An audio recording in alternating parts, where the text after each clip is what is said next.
ನಮಸ್ಕಾರ ಸ್ನೇಹಿತರೆ, ಮನೆ ಮತ್ತು ಸೌಂದರ್ಯ ಚಾನಲಿಗೆ ಸ್ವಾಗತ.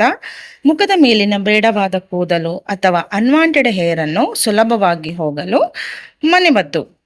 ಒಂದು ಬೌಲ್ಗೆ 2 ಸ್ಪೂನರಷ್ಟು ಕಡಲೆ ಹಿಟ್ಟನ್ನು ತಗೊಳ್ಳಿ. ಅದಕ್ಕೆ ಬೇಕಾದಷ್ಟು ಹಸಿ ಹಾಲನ್ನು ಆ್ಯಡ್ ಮಾಡಿ, ಒಂದು ಅರ್ಧ ಚಿಟಿಕೆ ಅರಿಶಿನವನ್ನು ಹಾಕಿ ಇದನ್ನು ಚೆನ್ನಾಗಿ ಮಿಶ್ರಣ ಮಾಡಿ,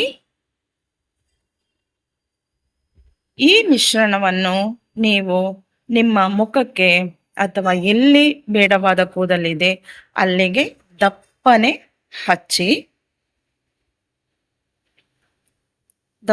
ಹಚ್ಚಿಕೊಂಡು ಒಂದು 15 ನಿಮಿಷ ಹಾಗೇನೆ ಬಿಡಿ. ಇದು ಸಂಪೂರ್ಣವಾಗಿ ಒಣಗಿದ ಮೇಲೆ ಆಪೋಸಿಟ್ ಡೈರೆಕ್ಷನ್ನಿಂದ ನಿಧಾನವಾಗಿ ಉಜ್ಜಿ, ಅನಂತರ ನೀರಿನಲ್ಲಿ ತೊಳೆಯಿರಿ. ಹೀಗೆ ದಿನನಿತ್ಯ ಮಾಡುವುದರಿಂದ ಮುಖದಲ್ಲಿ ಇರುವ ಕೂದಲು ಕಡಿಮೆ ಆಗುತ್ತದೆ, ಮುಖವು ಬೆಳ್ಳಗೆ ಮತ್ತು ಸಾಫ್ಟ್ ಆಗುತ್ತದೆ. ಇದೇ ರೀತಿಯ ದಿನನಿತ್ಯ ಬ್ಯೂಟಿ ಟಿಪ್ಸಿಗಾಗಿ ನಮ್ಮ ಚಾನಲನ್ನು ಈಗಲೇ ಸಬ್ಸ್ಕ್ರೈಬ್ ಮಾಡಿ. ಧನ್ಯವಾದಗಳು.